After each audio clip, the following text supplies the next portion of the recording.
स्वर, अक्षर और ज्ञान की भागीरथी वाणी व बुद्धि की अधिष्ठात्री देवी माँ भगवती को प्रणाम करता हूँ और प्रथम पंक्ति से बैठे अंतिम पंक्ति तक भारत माता के तमाम बेटे बेटियां जिन्होंने जीवन के विभिन्न क्षेत्रों में अपनी मेहनत का लोहा मनवाया है, आप सभी गर्भ में उपस्थिति को प्रणाम करता हूं। और यहाँ पर बैठे हुए मेरे तमाम बड़े अग्रज जिनको देखकर, पढ़कर, सुनकर बड़ा हुआ हूँ और ये कुछ सीढ़ियाँ चढ़ने में मुझे जो वक्त लगा है, मैं चाहता हूँ कि आज मेरा सौभाग्य कि इस मंच पर हूँ और मैं यहाँ से अपनी वाणी को प्रारंभ करता हूँ कि जिनके पद चिन्हों पर चलकर कविता पढ़नी लिखनी सीखी, जिनके पद चिन्हों पर चलकर कविता पढ़नी लिखनी सीखी, जिनके पद चिन्हों पर चलकर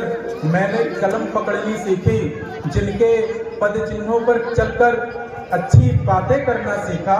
जिनके पद चिन्हों पर चलकर हालातों से लड़ना सीखा, जिनके पद चिन्हों पर चलकर आसमान लिख देता हूँ और शत्रुओं के खेमे में समाधान लिख देता हूँ, जिनके पद चिन्हों पर चलकर बड़े काम हो जाते हैं, जिनके पद चिन्हों पर चलकर राम हो जाते हैं, उन पद चिन्हों की रच को मस्तक पर आज लगाता हूँ। उन चरणों के पद चिन्हों में सत सत शीश झुकाता हूँ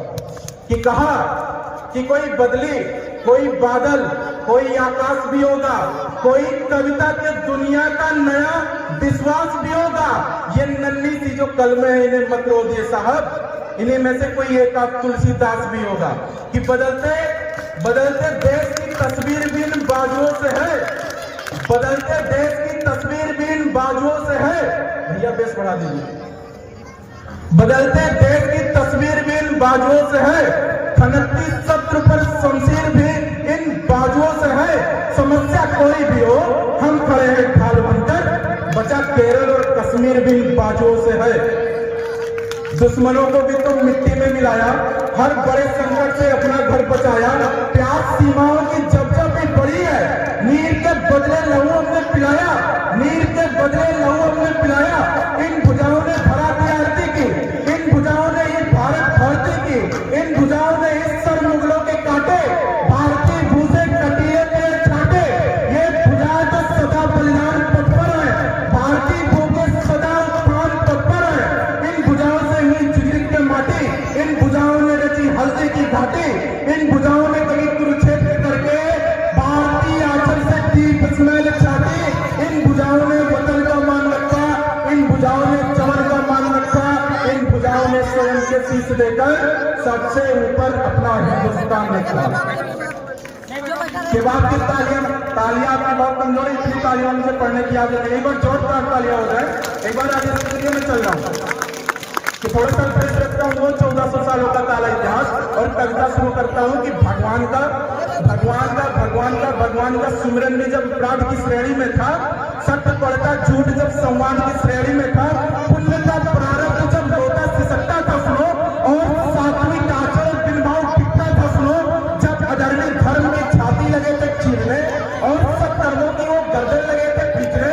भक्त के भावों को यदि कोई भी जिप्या गाएगी, कार बदलिया हुक्म की गर्दन उतारी जाएगी। कोई सत्संग करेगा तो नकारा जाएगा, साधुओं का भेद फाड़ेगा तो मारा जाएगा, पूजा हवन इत्यादि धरती से हटाए जाएंगे, भगवान के सब भक्त सूली पर चढ़ाए जाएंगे। ठान बदलिया हुक्म की गर्दन उतारी जाएगी, कोई सत्संग करेगा तो नकारा जाएगा, साधुओं का भेद फाड़ेगा तो मारा जाएगा, पूजा हवन इत्यादि धरती से हटाए जाएंगे, भगवान के सब भक्त सूली पर चढ़ाए जाएंगे। जब नवली सत्ता भारत पर अत्याचार कर रही थी और अखंड भारती पर पूरा अधिकार कर रही थी, सत्य सनातनता को गाली की उपमा दी जाती थी और विरोध करने वालों की जेब खींच ली जाती थी। राम नाम का जाप भी जब अपराध हुआ था इस भूपर और किताबी राजभक्ति की जब चलती थी भूपों पर, जब हिंदू को एक अपराधी समझा जाता था, जब मंदिर में कोई घंटी तलक बजाना पड़ता था, शत्रुओं को भी खाना करना अस्तित्व गंवाना जैसा था, चोटी रखना तो मानो खतना करवाना जैसा था, मंदिर तोड़ तोड़ करके मस्जिदें बढ़ाई जाती थी, धर्म सनातन की मानो अस्थियां बहाई जाती थी, जब नंगी पैरों के बाजार लगवाए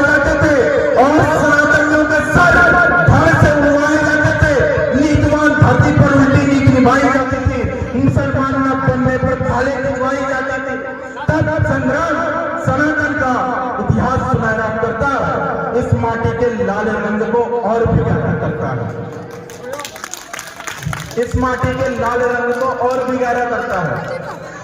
कि मैं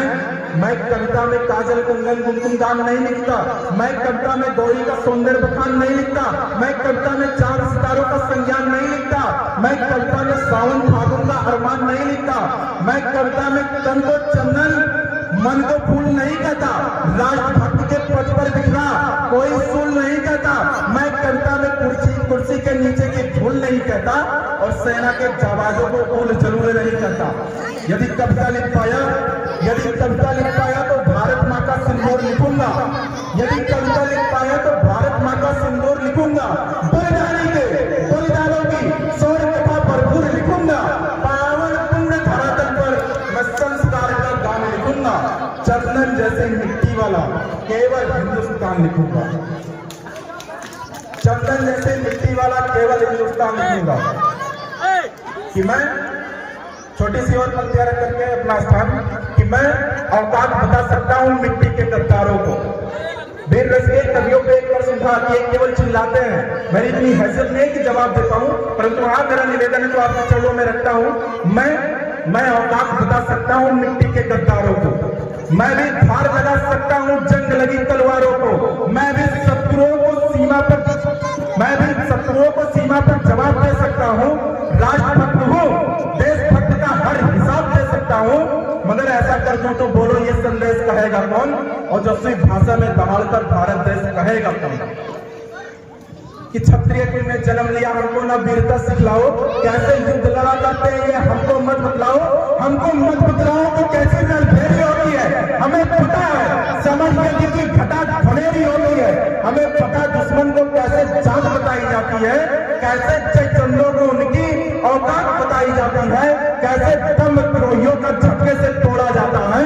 हमें पता है दुश्मन को किस हाथ निचोड़ा जाता है। ना मानो यदि तो प्यारे इतिहास उठाकर देखो तुम, जब मैं यही बात बोला तो बिस्कोहर के कुछ लोगों ने कहा कि ये झूठा बोल रहे हैं, वो बात अलग है, बिस्कोहर के कुछ व्यक्ति अपने बात में नहीं मान रहे, परंतु मेरे ऐसे संस्कार नहीं है। ना मानो यदि तो प्यारे इतिहास उठाकर देखो तुम,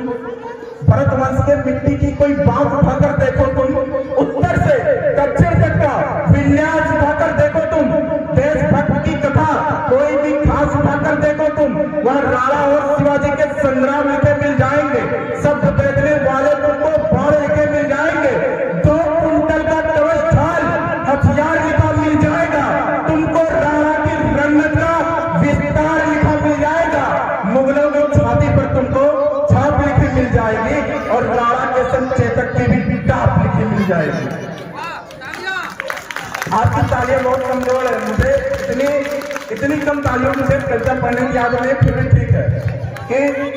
संसद के गलियारे में कोई खड़ा होकर के बोलता है हिंदू आतंकवाद है,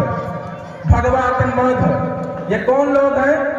और किस प्रकार के उल्टी सीधी हरकत करते हैं, और ये कोई और नहीं है, ये खुद हमारे हिंदू भाई हैं, और जो बोलते हैं कि हिंदू आतंकवाद है, इनके लिए मैंने 4 पंक्तियां लिखी कि आज विदेशी आते हैं आकर हिंदू बन जाते हैं, राम राम जपते सारे सब भक्ति में रम जाते हैं, कठोर तपस्या क्या होती है साधु सा तब कर देखो, और शांति कितनी मिलती है तुम और नाम जब कर देखो, और